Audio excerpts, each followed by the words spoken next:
Okay, so welcome to the next installment of Karl von Clausewitz on war. So I'm just reading through different sections and just like talking about it, trying to describe it, break it down, apply it to contemporary kind of geopolitical situations, if possible. And yeah, just read it basically. So welcome. So okay, in this section we have Clausewitz talking about the aim of war is to disarm your enemy. So something that he brings up kind of time and time again about war is that war is never like one big explosion of energy or action against an enemy. It's always sort of a sequence of events, and trying to understand those sequences in as a whole, basically, and trying to kind of analyze the various different possibilities that could come about because of these events and these actions. And it's very much a balance between kind of energy, initiative, and kind of reason and rationality. So that's always seems to be what Clausewitz is this kind of talking about here. And disarming your enemy is a good example of that, because to disarm your enemy, it's not always the case that you want to just like release all of your kind of aggressive energy or power at the enemy immediately. I mean, think of this situation. The enemy has a certain amount of ammunition, you have a certain amount of ammunition. Maybe you have a lot less ammunition than the enemy, and they're shooting at you, and you want to make them shoot at you for as long as possible until they're low on ammunition enough for you to engage properly. That's a good example. Or like in martial arts, in like MMA or boxing or something, you might want to let your opponent hit you, or kind of like not just hit you however they want, but hit you in a way which doesn't hurt you too badly, in order for them to exhaust themselves, and then you've got better cardio than them, so you can then, once they've exhausted themselves, then you can sort of capitalize on that and attack. So it's always like these sorts of situations that require a kind of different kind of timing and expression and use of that energy. It's not always like as hard as possible, as quickly as possible. So disarming is a good example of that. Next, Clausewitz will talk about the maximum exertion of strength. So he says, if you want to overcome your enemy, you must match your effort against his power of resistance, which can be expressed as the product of two inseparable factors. The total means at his disposal and the strength of his will. The extent of the means at his disposal is a matter, though not exclusively, of figures, and should be measurable. But the strength of his will is much less easy to determine, and can only be gauged approximately by the strength of the motive animating it. Okay, yeah. So you can sort of calculate to some extent the strength of your enemy in terms of like numbers or ammunition or something like this, but you can't calculate so easily the will. You can only do that by looking at like what his objective or aim is and what's animating that. A good example of like a kind of technocratic kind of military thinking that we sometimes get. I think like the Obama administration are a pretty good example of this, where you have kind of a technocratic version of war, and it's very rational, and it tries to be very hygienic, and it tends to ignore the will a lot. So, for example, if you look at like the Americans under Obama and whatever was going on in the Middle East, you're looking at like someone who's probably thinking, well, we can obtain this military objective or that military objective because we have this numbers and those numbers, and we have this much weapons and blah blah blah blah.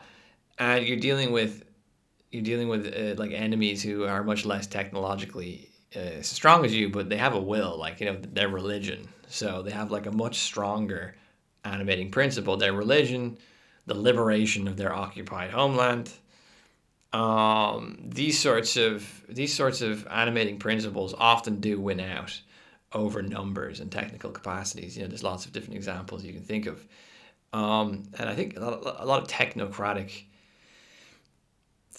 kind of governance doesn't really take that into account. It just thinks, well, we have the bigger, badder weapons and the more people or something. So therefore, we win. You even see this with John Mearsheimer and realism. Like, there's something about Mearsheimer which I quite like, and there's something about him which I often find myself disagreeing with when I'm watching his interviews.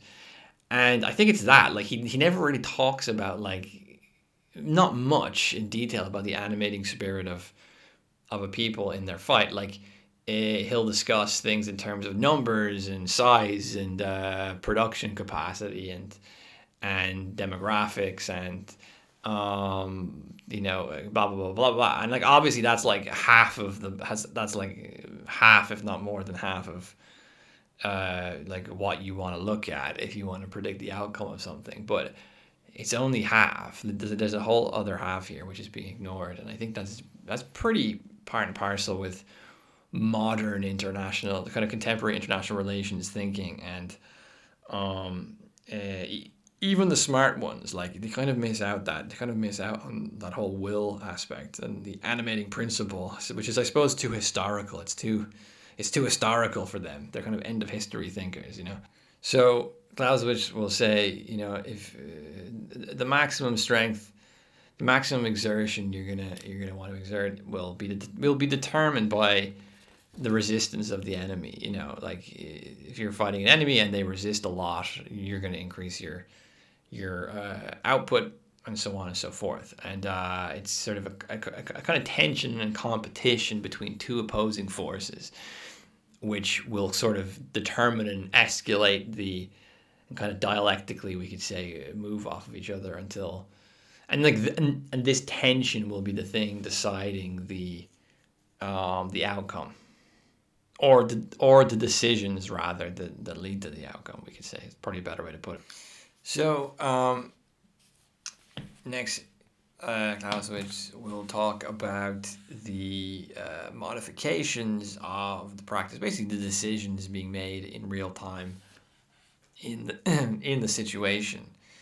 And he has this usual contrast between, like, the abstract theoretical mind and the concrete situation. And he says that in the field of abstract thought, the inquiring mind can never rest until it reaches its extreme. For here it is dealing with an extreme, a clash of forces freely operating and obedient to no law but their own. So if you think about something, you can or imagine something. You sort of have no limit to your imagination. You can sort of think or imagine until the point of absurdity. Like, you can imagine if you can try. Like, some people can't, but a lot of people can. You can imagine nothing. Like, imagine there's nothing exists. Nothing. It's difficult to imagine, but it's kind of somewhat possible. Like, the imagination and the abstract human mind can go pretty extreme pretty quickly. And this is contrasted to the concrete real life situation of actual commanding or actual warfare. Okay, I'll just start reading from here. Yeah, if we were to think properly in absolute terms, we could avoid every difficulty by a stroke of the pen and proclaim with inflexible logic that, since the extreme must always be the goal, the greatest effort must always be exerted. Any such pronouncement would be an abstraction and would leave the real world quite unaffected. So basically, like, imagine you want to achieve a goal, like a military, like a kind of, like, it's a political goal that you're using the military to achieve. I don't know. Let's think of an example. You want to renegotiate a border. There's a border dispute. That's okay. This book was written in like 1820 something. So let's imagine we're back in like the late 18th century even. There's a border dispute, and, like, are you going to, like, use all your power and might to just take that land as harshly and as aggressively as possible? Or is there going to be a sort of escalatory kind of situation where, I don't know, like there's an attempt at negotiations, and if that fails, we move on to something a bit more forceful, and if that fails, we move on to something a bit more forceful, until the point where all out war is actually like an all out battle uh, for that disputed territory, for example, is just had. It's going to be the slower version of that escalation. Like, it's not going to just be like, you know, it's not going to make sense for a military general to just say, well, what's the point in going through all these negotiations and taking all this time?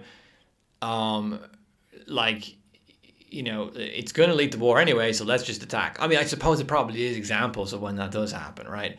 But generally speaking, this isn't like kind of what Clausewitz thinks is at least the right way to behave. He says, even assuming this extreme effort to be an absolute quantity that could easily be calculated, one might admit that the human mind is unlikely to consent to being ruled by such a logical fantasy. It would often result in strength being wasted, which is contrary to other principles of statecraft. An effort of will out of all proportion to the object in view would be needed, but would not in fact be realized, since subtleties of logic do not motivate the human will. So once we move from the abstract to the real world, everything starts to look a bit different, which is a continuous sort of theme in Clausewitz